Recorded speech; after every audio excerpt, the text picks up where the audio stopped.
recipe चिंगुड़ी सुखुआ तरकारी देखो केते बढ़िया भाव पूरा टेस्टी चिंगुड़ी सुखुआ तरकारी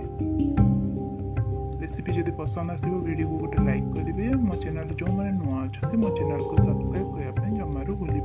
देखो ये गोटे पैन रे गोटे ग्लास पानी नहीं पानी को गरम होगा हाफ टी स्पून लुण एड कर देछि बर्तमान पानी फुटी गला पर हम चिंगुड़ी को सुखला चिंगुड़ी को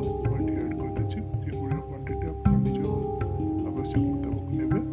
बर्तमान हम 5 ରୁ 7 मिनट पर्यंत चिंगुड़ी सुखा करते पानी रे फुटेला जेमते फ्रेश चिंगुड़ी गुड़िया एटी देखो देखो फुटी गला पर हम चिंगुड़ी गुड़ी को बाहर कर नेछि एटी से पैन रे गोटे चम्मच रिफाइन तेल ऐड करके ताको चिंगुड़ी गुड़ी को हम भाजी नेबे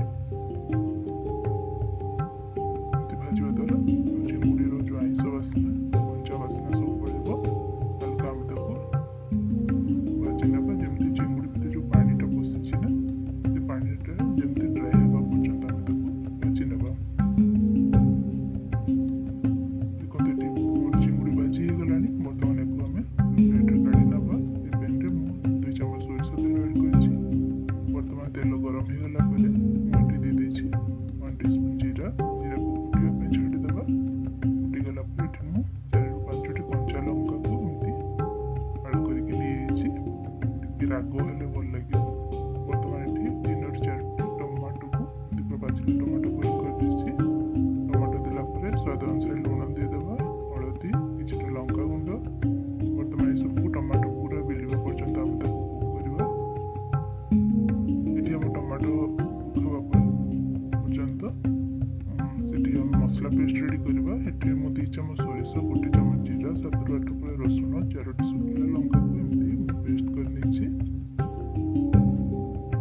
बर्तमान देखंतु एठी टमाटो हमरा सिझी सरलानी देखो हमें एठी जो रेडी करके रखिथि मसला पेस्ट को ऐड कर देबा 3-4 चम्मच बर्तमान सब को हमें भलो भाबे मिसै नेबा